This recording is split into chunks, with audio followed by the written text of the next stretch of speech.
बादशाह की 4 बीवी थी। बादशाह को मालूम करना था कि पढ़ी लिखी कौन है, जाहिल कौन है। तो बादशाह बीवी के पास आकर के कहता है सुबह हो रही है? कहा कि हाँ हो रही। कहा कैसे पता चला? कहा मुंह में पान था, मजा बदल गया। बादशाह बड़ा खुश हुआ, पढ़ी लिखी है। दूसरी बीवी से पूछा कि सुबह हो रही? कहा हाँ हो रही। कहा कैसे पता चला? कहा लालटेन की रोशनी धीमी पड़ गई।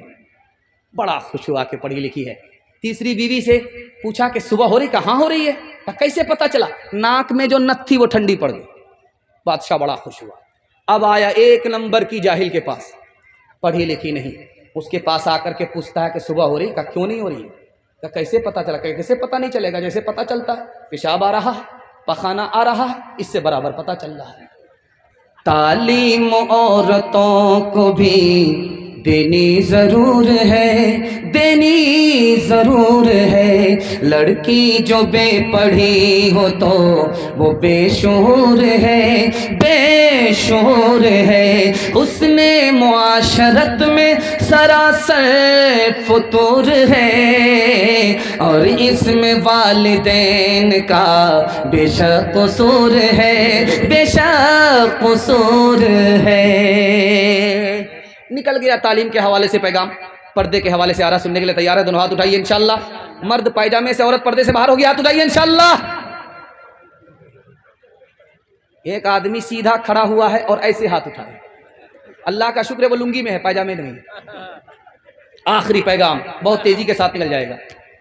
औरत जब चलती है नंगे पैर, सड़क से गुजरती है, उसके पैर का निशान उस सड़क के ऊपर आ गया। पीछे से एक मर्द आ रहा था, जहां उसके पैर का निशान पड़ा उसी पर इसने अपना पैर रख दिया। शैतान इस औरत की मोहब्बत और कशिश उस मर्द के दिल में दाखिल कर देता। हजरत अबू बकर बैठे हुए थे और उनकी बेटी हजरत आयशा बैठी हुई हैं रजी अल्लाह अन्हुमा एक जगह। अल्लाह के रसूल ने देखा, कहा अबू बकर तुम जवान हो, तुम्हारी बेटी जवान है, तीसरे आदमी को साथ में ले लिया करो, शैतान दूर नहीं है। हजरत उमर के यहां बेटी आई, हजरत उमर घर से बाहर। लोगों ने पूछा कि बेटी अंदर, बाप घर से बाहर। तो कहा मैं जवान हूं, मेरी बेटी जवान है, घर में बीवी नहीं है, तीसरा शैतान है, इसलिए घर से बाहर आ गया। नमूना देने के लिए जा रहा हूं, आप देखेंगे तजर्बे की बात है। जो 10 का नोट होगा वो सबसे ऊपर की जेब में, जो 100 का नोट होगा वो बीच की जेब में, जो 2000 का नोट होगा सबसे नीचे की जेब में। मजमे में एक आदमी खड़ा हुआ, हजरत थानवी से पूछा, हुजूर आप पर्दा पर्दा करते रहते हैं, बुरका बुरका करते रहते हैं, ओढ़नी ओढ़नी दुपट्टा करते रहते हैं, ये कौन सी आयत में है, कौन सी हदीस में? तो हजरत थानवी ने फरमाया कि तुम्हारा 2000 का नोट सबसे नीचे की जेब में है, वो कौन सी हदीस में? अरे अल्लाह का बंदा, नोट की हिफाजत करते हो कि दौलत है चली जाएगी। अरे चली जाएगी तो वापिस आएगी, लेकिन औरत की हिफाजत करने के लिए तैयार नहीं हो। औरत की आबरू जाएगी तो कभी लौट करके नहीं आएगी। ट्रेन में सफर हो रहा है, हजरत शेखुल इस्लाम का सफर हो रहा है। एक अंग्रेज ने कहा कि मुसलमान भी अजीब कौम है, घर में औरत को कैद रखती है, जब औरत घर से बाहर निकलती है कफन लपेट देती है, कफन लपेट देती है। हजरत ने कोई जवाब नहीं दिया। शरबत बेचने वाला गुजर रहा था, उससे कहा भाई नींबू है, चाकू है, दे दो, गिलास दो, नमक दो। नींबू काटा, रस गार लिया, शरबत बना करके जब पीने लगे तो उस अंग्रेज से कहा मैं तो ये शरबत पीता हूं, आपके मुंह में जो पानी आया आप उसी से सब्र कर लीजिए, उसी से काम चला लीजिए। तो हजरत का मतलब वो समझ गया। हजरत ने कहा कि देखो तुमने कहा कि मुसलमान अपनी औरत को कैद में रखता, जब बाहर निकलती है तो कफन लपेट देता है, बुर्का दे देता है। जब बेपर्दा बेबुर्का औरत सड़क पर आती है तो जिस तरह नींबू कटने से मुंह में पानी आ जाता है, उसी तरह आवारा लोगों के मुंह में पानी आ जाता है। आवारा ब्रिज आपने देखा होगा, अंग्रेज का दौर था, अंग्रेज हाकिम था, भी ये मुल्क आजाद नहीं हुआ। एक लड़की बेपर्दा चल रही थी, एक पीछे से एक लड़के ने छेड़ दिया उसको। दोनों लड़का लड़की का मुकदमा अदालत में आया, अंग्रेज हाकिम है, अभी ये मुल्क आजाद नहीं हुआ। तो अंग्रेज ने, हाकिम ने लड़के से पूछा कि तुमने चलती हुई लड़की को क्यों छेड़ा? कहा हुजूर मेरा कसूर नहीं है, चूल्हे की आग जिसको चूल्हे में रहना चाहिए वहां से निकल करके पेट्रोल पंप में आ गई है। कसूर पेट्रोल पंप का नहीं है, चूल्हे की आग का। अंग्रेज बड़ा दूर अंदेश था, समझ गया।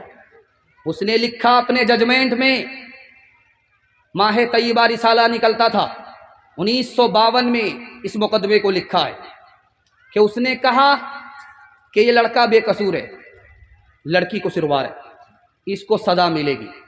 क्या सजा मिलेगी? 1 साल उस बुर्के में रहना पड़ेगा जिसको लेकर के नबी सल्लल्लाहु अलैहि वसल्लम आसमान से जमीन पर आए। औरंगजेब बादशाह का दौर है, एक औरत के खिलाफ मुकदमा हो रहा। उस लड़की का केस क्या था कि उसने औरत होकर के 4 मर्दों से निकाह कर लिया था एक साथ। तो बादशाह ने कहा कि ओ नादान लड़की, जवाब दो, तुमने औरत होकर के 4 मर्दों से निकाह कैसे कर लिया? कहा क्या गलत किया? जलसे में गई थी, मसला सुना था, अमल किया। तो बादशाह सर पकड़ करके बैठ गए, चोरी भी है सीना जोरी भी है। तो बादशाह ने कहा कि क्या मसला सुना था? कहा मसला ये सुना था कि लोग जिना क्यों करते हैं जबकि 4 शादी की इजाजत है। कहा ये मर्दों के लिए कहा था कि औरत के लिए कहा? कहा मैं इतना ही सुना था, उसके बाद तो होटल चली गई थी हलवा पूरी खाने के लिए। जिस्म पर लिबास की कमी अजीब लगती है, मुझे अमीर बाप की बेटी गरीब लगती है, जिससे आंचल भी नहीं सर का संभाला जाता,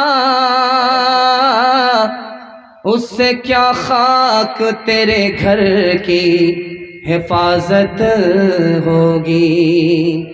क्यों हया छोड़ के बेपर्दा हुई जाती हो, कुछ नहीं पास रहा दीन की गैरत के लिए, कुछ नहीं पास रहा दीन की गैरत के लिए। रोज रूबरू महशर में माबूद के जब जाओगी, लेके क्या जाओगी तुम अपनी बारात के लिए? देखो इस्मत का दोपट्टा न सरकने पाए, हर नजर घात में बैठी है शरारत के लिए। आखिरी पैगाम औरतों के हवाले से इजाजत है, 3 मिनट के लिए सुना रहा हूं, हाथ उठा दीजिए इंशाअल्लाह। बीवी से पूछ करके माँ बाप को खर्चा देंगे, हाथ उठाइए इंशाअल्लाह। खैर ध्यान से सुनिएगा, आपके घर का झगड़ा 1 मिनट में खत्म हो जाएगा। रास्ता मैं बता रहा हूं, जिंदगी भर के लिए खत्म हो जाएगा, 1 मिनट में खत्म हो जाएगा। 3 मिनट का पैगाम है, आखिरी पैगाम सुना रहा हूं, सुनने के लिए आप लोग तैयार हैं? जोश के साथ हाथ उठा दीजिए, बिल्कुल सही जा रहा है। ध्यान से सुनिएगा, मियाँ बीवी का झगड़ा क्या है? शौहर चाहता है जैसा मैं हूं वैसी बन जाए, ये कभी नहीं होगा। आप उसको अपनी हालत पर छोड़ दीजिए और मुआहदा कीजिए कि तुम मेरे माँ बाप की खिदमत करो, मैं तुम्हारे माँ बाप की खिदमत करूंगा। 40 साल का झगड़ा एक ही दिन में खत्म हो जाए।